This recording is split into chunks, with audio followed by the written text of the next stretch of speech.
നമസ്കാരം. മറ്റൊരു ഒളിമ്പിക്സിനൊരുങ്ങുകയാണ് ലോകം. പാരീസിൽ ഈ മാസം 26-ന് ആധുനിക ഒളിമ്പിക്സിന്റെ 33-ാം പതിപ്പിന് തുടക്കമാകും. ടോക്കിയോയിൽ റെക്കോർഡ് മെഡൽ നേട്ടം കൊയ്ത ഇന്ത്യ ഇത്തവണ ലക്ഷ്യമിടുന്നതും മികച്ച മുന്നേറ്റം.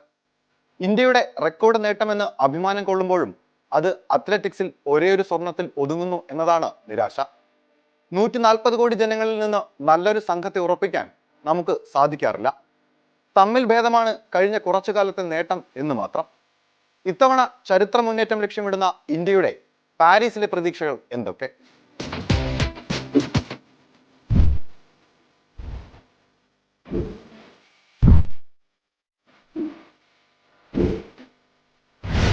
ജാവലിൻ ത്രോയിൽ ഇത്തവണയും മിന്നും പൊമ്മിൽ തുടരുന്ന നീരജ് ചോപ്ര തന്നെയാണ് മെഡൽ പ്രതീക്ഷയിൽ മുന്നിൽ. കഴിഞ്ഞ തവണ ടോക്കിയോ ഒളിമ്പിക്സിൽ സ്വർണം കൊയ്ത ശേഷം മത്സരിച്ച എല്ലാ മീറ്റുകളിലും എതിരാളികൾക്ക് വെല്ലുവിളി ഉയർത്തിയാണ് നീരജ് മുന്നേറുന്നത്. കഴിഞ്ഞ മാസം നടന്ന പാവോ നൂർമി ഗെയിംസിലും സ്വർണം നേടിയ നീരജ് ജാവലിൻ ത്രോയിലെ കരുത്തന്മാർക്കെല്ലാം മുന്നറിയിപ്പും നൽകി. ഇത്തവണ പാരീസിൽ 90 മീറ്റർ മറികടക്കാൻ ഇന്ത്യൻ താരത്തിന് കഴിയുമോ എന്നതും ആകാംക്ഷ.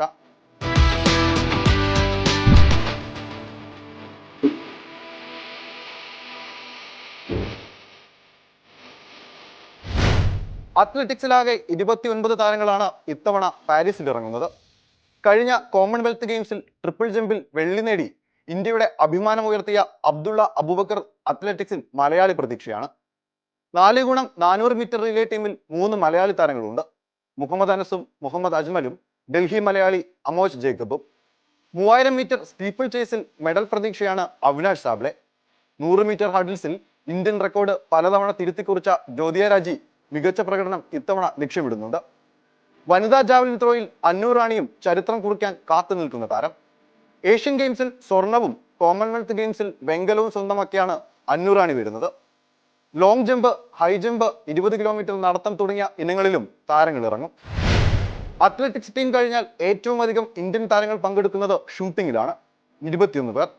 അവസാന 2 ഒളിമ്പിക്സിലും ഷൂട്ടിംഗ് റേഞ്ച് ഇന്ത്യക്ക് മെഡൽ സമ്മാനിച്ചില്ലെങ്കിലും ഇത്തവണ ഒന്നിലധികം മെഡലുകൾ വെടിവെച്ചിടാമെന്നാണ് ഇന്ത്യൻ പ്രതീക്ഷ. ഗുസ്തിയിൽ 6 താരങ്ങളാണ് ഇത്തവണ യോഗ്യത ഉറപ്പിച്ചത്.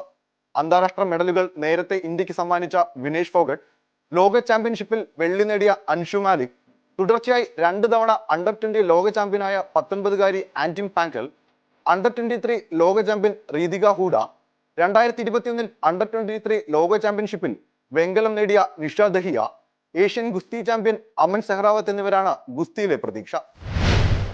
പണ്ട് സ്വർണം ഉറപ്പായ ഗെയിമായിരുന്നു ഇന്ത്യക്ക് ദേശീയ കായിക വിനോദം കൂടിയായ ഹോക്കി. ടോക്കിയോയിൽ വെങ്കലവുമായി ഇന്ത്യയുടെ ഒളിമ്പിക് പോഡിയത്തിലേക്കുള്ള തിരിച്ചറിവ് കൂടിയായിരുന്നു. ഇത്തവണയും മികച്ച സംഘമാണ് ഇന്ത്യക്ക് വേണ്ടി കളത്തിലിറങ്ങുക. പരിചയസമ്പന്നനായ Malayali goalkeeper PR Sreejesh ഇത്തവണയും ടീമിനൊപ്പമുണ്ട്. ബാഡ്മിന്റണിൽ ഇത്തവണ ചരിത്ര നേട്ടമാണ് ഇന്ത്യ ലക്ഷ്യമിടുന്നത്. 2 ഒളിമ്പിക്സിൽ മെഡൽ നേടിയ PV സിന്ധു ബാഡ്മിന്റണിൽ ഇത്തവണ സ്വർണ്ണ പ്രതീക്ഷയോടെ മത്സരിക്കാനിറങ്ങും. കഴിഞ്ഞ കോമൺവെൽത്ത് ഗെയിംസിൽ സ്വർണം നേടിയ സിന്ധുവിന് കുറച്ചു നാളുകളായി പരിക്ക് കാരണം പല മത്സരങ്ങളും നഷ്ടമായി. ഫോം അകലെ എന്നത് ആശങ്ക. ഈ സീസണിൽ മലേഷ്യ മാസ്റ്റേഴ്സിൽ ഫൈനലിൽ എത്തിയതാണ് നേട്ടം. പുരുഷന്മാരിൽ മലയാളി താരം HS പ്രണോയും ലക്ഷ്യ സെന്നും മെഡൽ പ്രതീക്ഷ. ഡബിൾസിൽ സാത്വിക് സായിരാജ്, ചിരാഗ് ഷെട്ടി സഖ്യവും അശ്വനി പൊന്നപ്പ, തനിഷ സഖ്യവും കോർട്ടിലിറങ്ങും. ഇതിഹാസ താരം ശരത് കമലിന്റെ നേതൃത്വത്തിൽ ഇറങ്ങുന്ന ടേബിൾ ടെന്നീസ് ടീമും മെഡൽ പ്രതീക്ഷ നൽകുന്നു. കഴിഞ്ഞ ഒളിമ്പിക്സിൽ വെങ്കലം സമ്മാനിച്ച ലോവ്ലിന ബോർഗോഹൈൻ ഉൾപ്പെടെ 6 ബോക്സിംഗ് താരങ്ങളാണ് ഇടിക്കൂട്ടിൽ നിന്ന് മെഡൽ കൊയ്യാൻ ഇത്തവണ ഇറങ്ങുക. അമ്പയത്തിൽ 4ാം ഒളിമ്പിക്സിന് ഇറങ്ങുന്ന ദീപിക കുമാരി അടക്കം ഒന്നിലധികം മെഡൽ പ്രതീക്ഷയുണ്ട്. അമ്മയായ ശേഷമാണ് ദീപിക വീണ്ടും ഒളിമ്പിക്സിന് എത്തുന്നത് എന്നതും ഇത്തവണത്തെ പ്രത്യേകത. ഇത്തവണ ആദ്യ മെഡൽ പോരാട്ടവും 28-ന് അമ്പയത്തിലാണ്. 117 അംഗ സംഘമാണ് ഇത്തവണ ഇന്ത്യക്കായി പോരടിക്കുന്നത്. ശരത് കമലും PV സിന്ധുവുമായിരിക്കും ഇത്തവണ ഇന്ത്യയുടെ പതാകവാഹകർ. എന്തായാലും കഴിഞ്ഞ തവണത്തെ 7 മെഡലുകളുടെ റെക്കോർഡ് ഇത്തവണ മറികടക്കാം എന്ന് തന്നെയാണ് ഇന്ത്യൻ സംഘത്തിന്റെ പ്രതീക്ഷ.